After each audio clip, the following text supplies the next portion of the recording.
Hello everyone, Dark Coward back again with the Dark Souls 3 Pyromancy run that I recorded forever ago.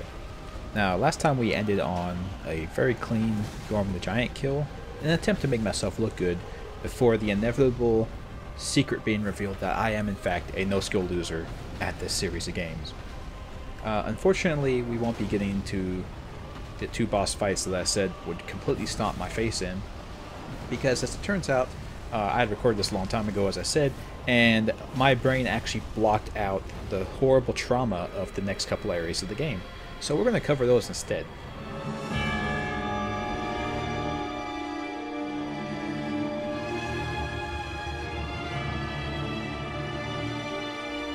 First up on our tour is the city of Irithyll and its leader, Pontiff Sullivan.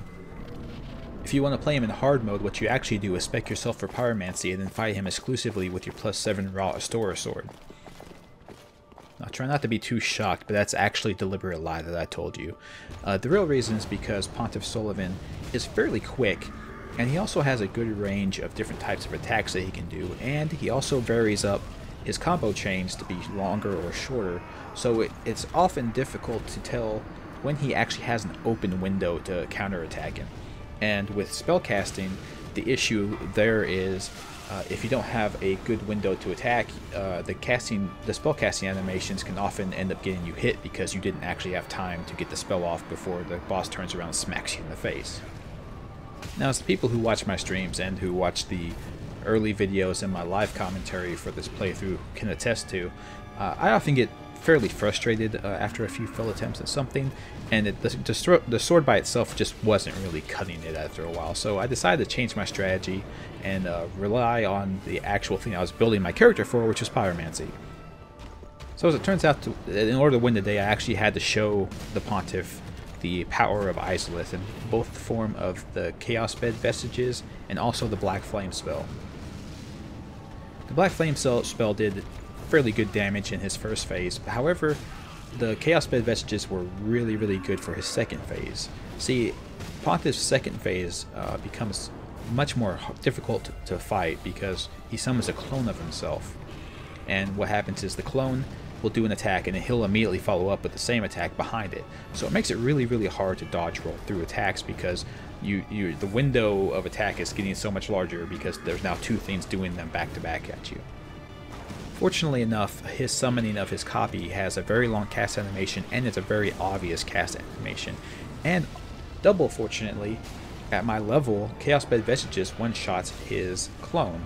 And it also does AoE damage, area of effect damage. And so when you see him doing his spell to summon his copy, you just throw a Chaos Bed Vestiges at him, it hits him and the copy and instant kills the copy, so you never actually have to deal with it. So with this wonderful cheese strat, I eventually took him down. And while some people might rejoice at getting his soul from him, for those of us following the path of Londo, the real prize is actually back at Fireling's Shrine with Yuria. Good tidings. It turns out with us taking down the leader of the city of Irithyll, we are now ready to become the monarch of Londo, and even better, we get to now marry the beautiful Anri. At least I assume she's beautiful. I've never seen her out of her armor. And I gotta be honest with you guys, I'm super nervous about this whole thing. You know, I have nothing really fancy to wear, and I have to decide which of these rings to give her that I looted off of rotting corpses. And of course there's also the problem of getting to the ceremony, because like a bad romantic comedy, the entire city has been aligned against me to try and stop me from reaching the wedding. First of all, you have to deal with these giant wolf creatures down in the basement to get some fairly good items. The whole next area is a sniper's gallery. The first area has you facing off against wizards casting fireball spells at you, while you have to fight giants and invader NPCs. Thankfully, the invader NPCs and the giants are both not too difficult, and the projectiles at this point are fairly slow. The real problem is the next area that, much like a much maligned area of Dark Souls 1, has you running up narrow platforms while archer knights take pot shots at you with these giant arrows that will knock you off the platform and straight into a death pit. I died to these guys over and over again. I swear to God, I saw this ladder from the respawn point so many times that I almost put on the Metal Gear Solid soundtrack.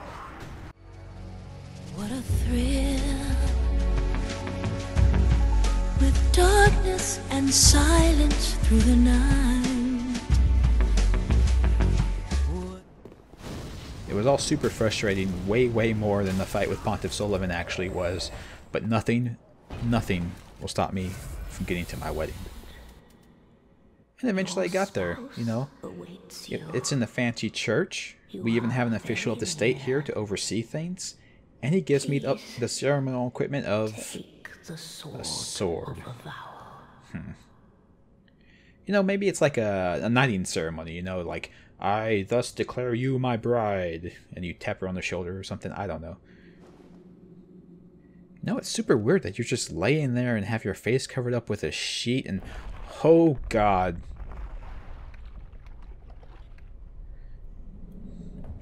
No, it's okay, it's okay. She's alright. This is some kind of healing sword, and she's just fine, and... No, she's dead. She's dead with the sword in her face, and we've irreversibly damned our soul. Well, it looks like there won't be any consummating the marriage. Unless... No, never mind. Don't focus on that. This room here actually looks super familiar, right? Well, if it doesn't look familiar to you, the ramp up ahead straight out comes out and tells you exactly what's going on here. We are, in fact, in Anor Londo, which has apparently gone straight to hell with the death of its royal family in Dark Souls 1. And what's a visit to Anor Londo without seeing the famous corpse of the Crown Prince being consumed by a horrible slug monster? Aldrich, I assume because he is consuming Gwendolyn right now, relies heavily on his magic. Unfortunately for him, it's nothing compared to the power of fire, and he is actually insanely easy. His only real advantage in this fight for most people is the fact that he has all of this ranged attacks, and that he teleports around the room every time you start dealing damage to him. So, if you have your own ranged attacks that are super powerful, you take away the only advantage he has in this fight, and he can't do much of anything, really. Is in your hands. Right afterwards, this woman I've never met before dies and tells me to save Prince Lothric's soul. Oh, I'll save it alright by ripping it from his corpse and keeping it in Firelink's shrine. I mean, that's what she meant, right? You know I talk a big game, but even the path to Lothric is a horrible slog, and not because of the Dragon Slayer armor, who is almost easier than Aldrich was. He can almost one-shot me, but he does die in like 5 vestiges, so it kind of balances out. No, the real issue here is all of the fire-breathing dragons, the insane number of enemies being thrown at you at once, and the incredibly long journey through all of that garbage until you open up the shortcut. I swear, you have to fight so many guys on the way to the next shortcut that it felt like you're actually fighting the armies of Lothric trying to get to this guy. And unfortunately, that's not actually the bad part. The bad part is the archives. And holy hell, this place. I honestly think this place killed me and pissed me off more than any other area in the game, or a good number of the bosses of the game. This place is full of spellcasters, most notably a smaller version of the Crystal Sage who follows you around the entire place, spamming high damage spells from cover and teleporting away if you get within range to actually hurt him. And I actually believe that according to the lore, this is a sibling of the Crystal Sage boss fight that we had, so I guess he's just here trying to seek revenge against us.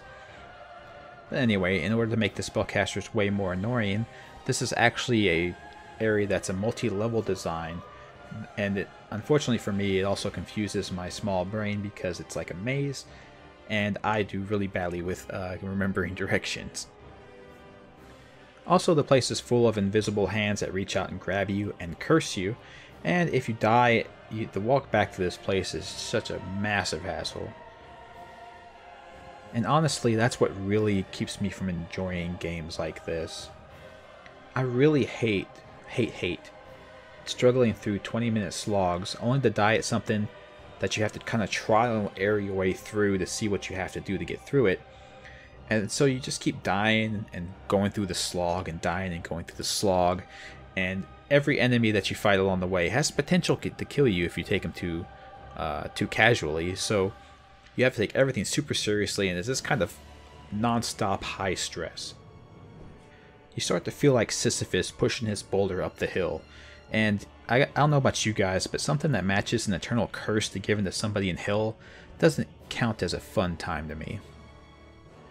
Well, I think that's enough reliving past traumas for this particular video, so we're going to have to cut it here. Next time, we'll get to those 2 boss fights that I mentioned in the first video having a severe difficulty with, and we'll have some areas that I actually had a super easy time with. So comment below, place your bets, what area or boss fight coming up that I just really have a super easy time with. It might not be the one that you think. So I'll see you all then, and take care. Bye-bye.